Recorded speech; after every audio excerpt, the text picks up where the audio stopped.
Hey, welcome to the Successful Lead Generating Coaches Show. My name is Arfan, and in today's episode, we're going to talk about scaling with a broken funnel and how to stop it. All right, scaling without fixing your funnel is like filling a bathtub with the drain open. And in this episode, I'll show you how to know when you're ready to scale and when to pause. Okay, so let's dive right in.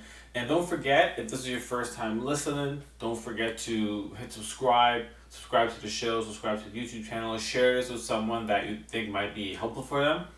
And maybe if you're sitting down, take out a pen and paper, take some notes down. Let's see if any of this can apply to your business right now, and you can potentially look at your funnels with a different lens of perspective. Okay, so one thing I want to talk about first is how to assess if your funnel can handle more traffic.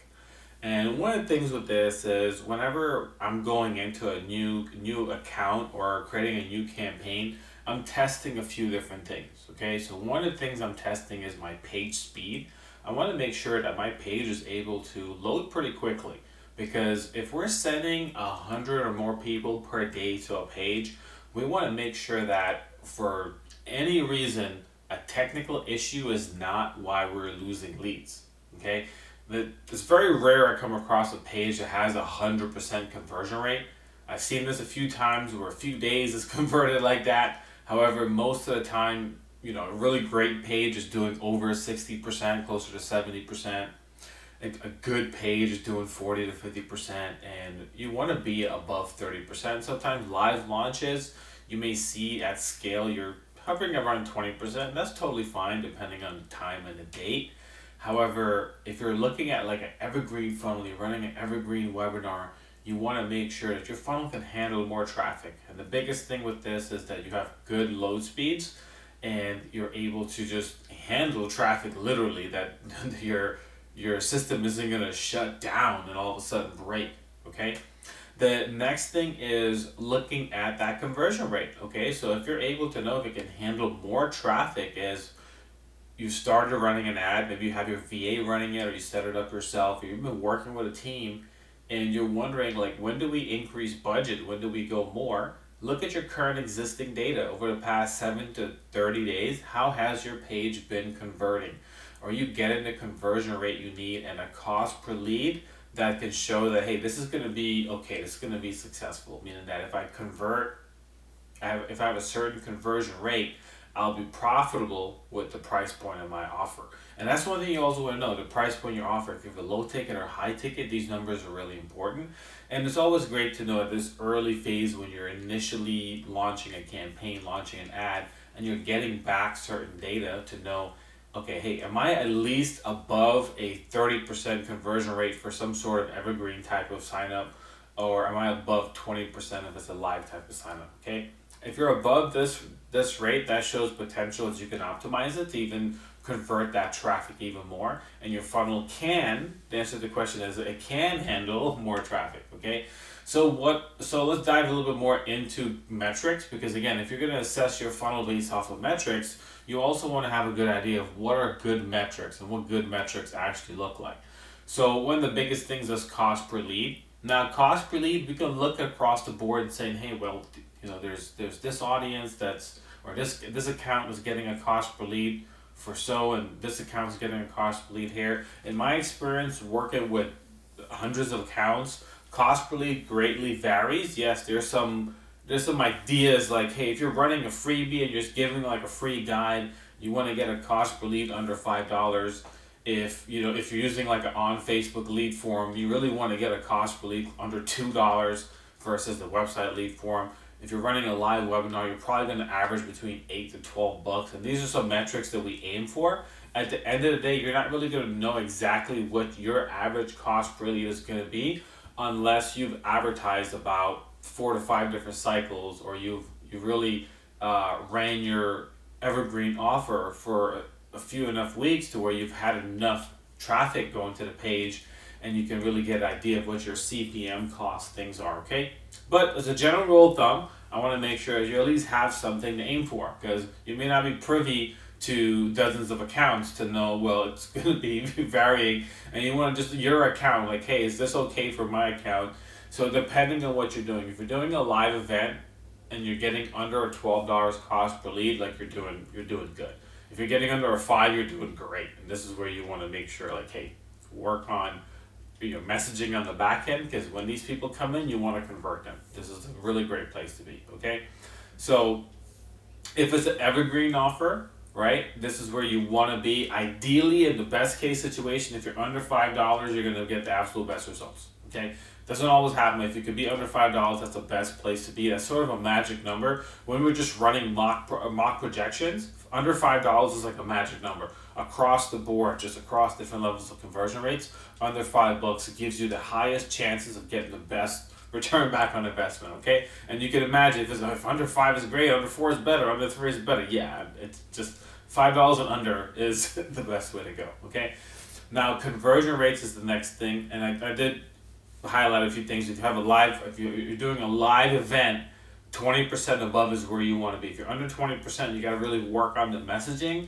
potentially even the timing. But even if you did different timing, there's more of a messaging issue there if you're under 20% rather than timing so much. Okay, so over 20%. If you're doing something evergreen, this is where you want to be above 30%. Now, what's good metrics? Okay, that's where you want to be above. So what's good? If you're doing a live event and you're getting above 30% conversion, this is really good. Okay, if you're doing an evergreen and you're getting above 60%, and I mentioned this a little bit earlier, like this is great. This is like amazing. 60 to 70% is like the most ideal and optimized and amazing conversion rate. Okay, anything between 30 in there is where you want to be. So you can have an idea like, hey, I could potentially have this optimized to convert 60% of people. What is it I'm missing that's not allowing me to convert that way? And it could be your form, the questions you're asking in your form, the complexity of your form, the how fast your page loads. Okay, if you're losing 20-30% of traffic just because your page isn't loaded good enough, then that's an issue, of course, you want to, of course, handle. Okay, next thing is going to be your earnings per lead. This is a metric that you will want to calculate. Earnings per lead is basically how much money have I earned from my leads. And let's say you're a business and you've earned $10,000 and you have 1,000 leads, right? Simple math is the 10,000 divided by 1,000, and you know it's $10. My earnings per lead is $10. Here's how this is helpful and useful. When you're running ads and your EPL, earnings per lead is $10, if you're generating leads for $2, you're looking at this in the sense of like, hey, I'm getting a 5x return on my ad spend. Okay, yes, we don't know what the exact conversion rate is going to be at the very end. We don't know exactly how much we'll sell, how much we'll buy, low ticket versus high ticket. We don't know these things. That's why the earnings per lead is a rolling metric, and it's going to adjust and change, and it's going to go higher, it's going to go lower in the lifetime of your business. It's going to constantly adjust and change, and that's part of it. So it's just a guide and compass to know, hey, if my earnings per lead is $10, if my earnings per lead is $250, whatever the case is, it gives you an idea like, hey, okay, as long as I'm generating leads for a good amount under that, and I typically recommend it's 50% and less under. So if it's $10, you're generating leads for $5 and less. That's ideally where you want to be. Obviously, the cheaper the better, yes, but 5 and less in that hypothetical situation is where you want to be. Now, there's scaling things with this. Like if you're having a high ticket offer and your EPL is $225, but then that's not saying that, hey, you can run a launch and be totally okay with getting $100 cost per lead. There's a difference there. Okay, if you're doing a free event like a webinar or challenge, $100 cost per lead is just way up there, unless it's like so specific and so niche, and your form is like filtering out people because they have to answer a very specific series of questions, and they don't even get invited unless they actually answer these questions correctly. Then that might warrant $100 cost per lead, because if you're filtering out a lot more people, and out of 100 clicks, you may just want to get that 5% conversion rate because of the filtering process. So there are some exceptions depending on the complexity of the launch you're running with, right? So I want to share all this because a lot of times we're all at different levels of advertising, and we want to know, like, how do I make this work? How do I make this convert? And depending on the level you're at, like, you're looking at your metrics, and each metrics mean more or less depending on if it's your very, very first time running 1 or 2 launches, and you're really just trying to look at, like, am I optimizing my conversion rate, my cost per lead, my audience testing, and am I getting a good conversion in my offer, versus now you already know these things are working pretty good and you're trying to now get as many and as much and as high as quality leads as possible, and you're now looking at, okay, I'm not so much concerned about having the highest conversion rate. I want to actually convert the best and the highest quality leads, and it's a little bit different game that you start playing as you start scaling. Okay, and this is part of our process using our gas system.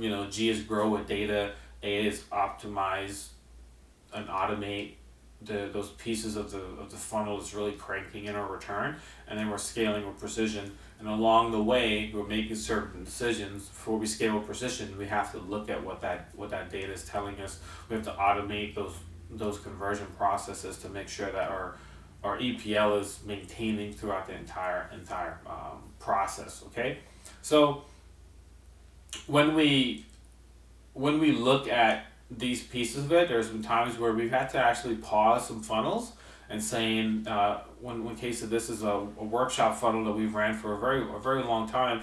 We ended up having to pause it for 2 weeks just to make some of these necessary changes on the back end, because we could see out of leads coming in, we're hitting certain metrics. The ads are converting, they're meeting our CPL, they're meeting our conversion rate, but in the process, the true profit driver, there has been a gap in terms of the emails going out the way they should. So we end up just quickly having to pause the funnel, giving a chance to rebuild that part of the funnel. When we turned it back on, all of a sudden now the backend metrics started improving greatly. So sometimes there's some technical things that you may have to take a moment to just pause, get in there, do some construction, right? Work on that funnel building, and then once you get it working again, you resume the process and for your advertising. Okay. So hope this has been very helpful to you to really understand and assess when you're looking at your funnel, if you're getting initial good results and you're looking saying, hey, all right, I want to know when do I scale, when do I need to pause, also where do I pay attention to. Am I looking at my conversion process? If you're not aware of this, Ad Manager only really shows you the past 7 days of data on the actual campaigns.